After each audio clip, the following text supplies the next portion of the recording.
Hi folks, it's me again. I just wanted to respond to a question from Malcolm Jones about the implementation plan, which is part of the assignment that you have for this week's work in week 3. You have the case discussion questions beginning on page 70. There's 2 case discussion questions, and one of those talks about building an implementation plan for this case study. And he had questions about what exactly that might look like. I wanted to answer that question. It's a very good one because there's more than one way to approach implementation. If you look here on the screen I have in front of you, of course, this is the kind of implementation tool, one of these that you might use later when you do operations management, if that's in your program, or organizational development even sometimes looks at things like these. Implementation is just actually doing it, actually putting into place those plans that you've made. So when we implement change plans, it means that we are going to actually start making those changes. And of course that can become a very complex process. One way of looking at that is operationally, like this. And we can say we're going to measure who's going to do what and when they're going to do it by in a graphic format like this. And this is very process oriented. This is not the kind of thing that you need to do for this assignment, mainly because you don't have this level of detail about the case. I want to introduce you to a different sort of format, one frankly that I stole from the federal government, believe it or not. This is a format that you'll often find in their implementation plans at a very high level. And why not? The federal government is the biggest organization of all, and of course they have to go through these same processes, and they're often, at least at a technical level and a conceptual level, very good at them. Sometimes, as we all know, federal government, since they do represent services that can be withdrawn at any time, resources that can be withdrawn at any time as the tax base changes, and because they are peculiarly insulated from the effects of failure in some ways, that don't always execute well. As a matter of fact, you might argue that large government organizations rarely execute well, but they have really good ways of planning for that execution. And this is a format that I've used before that I think is very simple and right to the point, and the kind of thing that you could use for this assignment. Let me say right up front, you don't have to use this because you're graduate students. You've been exposed to your own tools. You may have a way of approaching this, as long as it's a valid way of approaching implementation. How and when are we going to do things? In the very most top-line sense, the plan for the organization, putting it into place. The thing I like about the federal government format that's often used is that they always start with guiding principles. So they say at the top line, these are the things that we need to accomplish in order to call this implementation successful, in order to implement the change successfully. And that's a good thing to do, I think, to be clear in some very important and specific ways about what we're trying to do. Often, when we get into the middle of trying to do things, I know you've found this out yourself, sometimes we completely lose sight of why we started to make this change.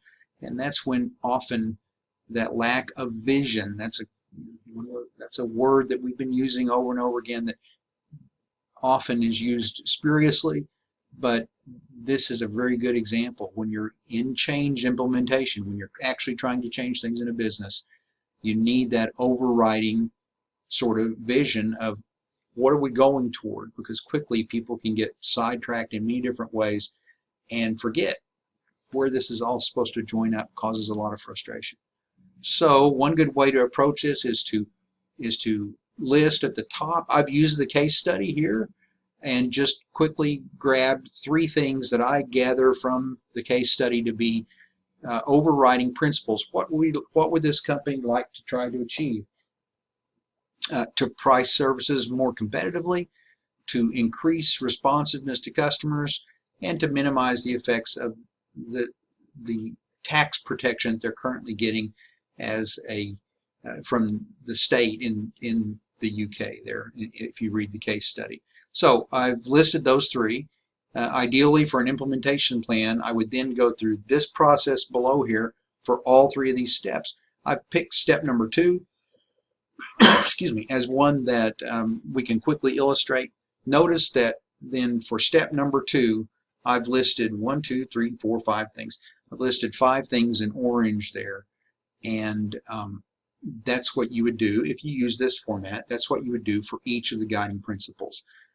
So for this second guiding principle, an objective. Now, an objective needs to be a lot tighter than a principle, right? It needs to be a measurable goal that's specific and dated. And again, you're free to use your own conjectures where you don't have specific data here, but it's I wanted to say here, as measured by help desk ticket status, I want to decrease problem resolution time 50% by 12/31/16. Of course, you don't have the data to know if they've got a help desk ticket system here. You don't have the data to know what the timeline is. I understand that, but you don't need that, right? And we're dealing with a hypothetical or a semi-hypothetical problem here. And so there we have a stated goal. And so next steps, which create some urgency, keeping the principles in mind that we've talked about. I said we ought to communicate. How many of you in your posts have said the failure in some of these implementations comes from lack of communication? People up here that are responsible for leading, deciding off in a little room by themselves, this is what we ought to do, and then basically sending out a bunch of memos, and you've already noticed disaster ensues because they failed to overlook some of the most simple and fundamental facts about, they did overlook some of the most simple and fundamental facts about the organization that could have been easily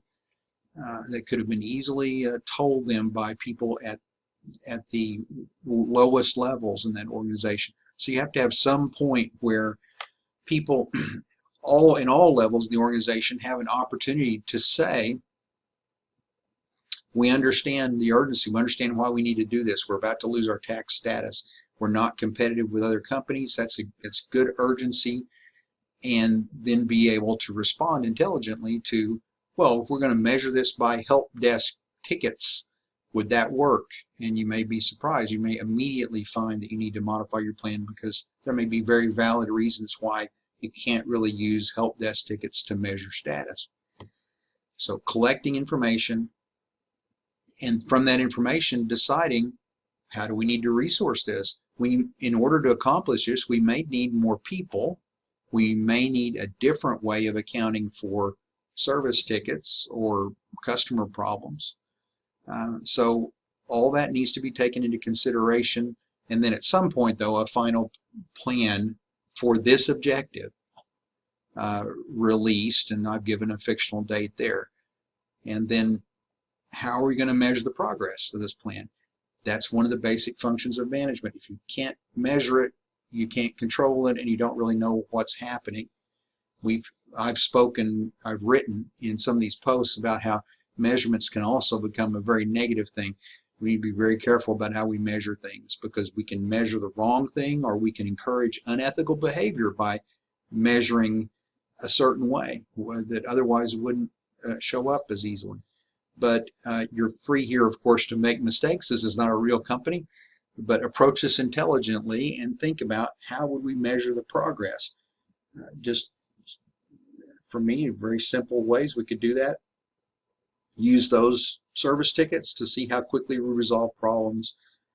We want a monthly report to management to be able to see, are we making progress toward our goal?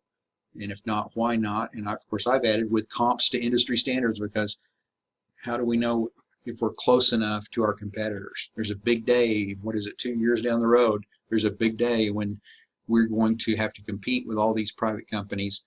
Are we going to have customer service times that indicate that we can compete there. And we could even follow that up with customer satisfaction surveys. You are given in the book on page 71, you're given a fictional leadership hierarchy chart there. And so feel free to use those names as I have. Who would be the logical change leader? There's that term. Then this is used over and over again, I can assure you, in companies all over. You're taking a course in change, in leading change, and learning to be better change leaders. And this is a real term that gets used when we have an implementation. An implementation is the physical manifestation of change. We're going to change something intentionally. Often a leader will be specified who is ultimately, in other words, going to be responsible for making sure that this works, or if it can't work, for understanding why, so that we can change the plan. In this case, the logical person, the manager of service delivery, and who might be the logical support person for that. Now, you don't have to follow this format exactly, but I did want to give Malcolm and everyone out there, thank you, Malcolm, for asking the question. I wanted to give everyone out there an idea of what an implementation plan could look like. You can see this is actually very simple.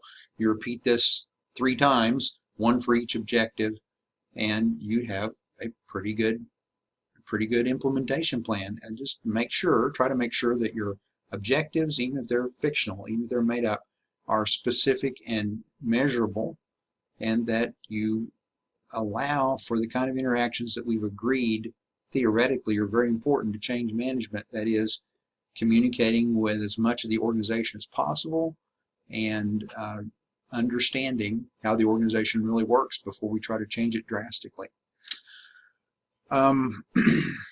This will also help you I would do this first, because the second part of your assignment is an organizational diagnosis. And you might say, well, hang on, Scott, shouldn't you do the organizational diagnosis first? Well, in real life, yes, but since you're crafting this, you can see how then you could backtrack and use these objectives to say, how would we diagnose the problem?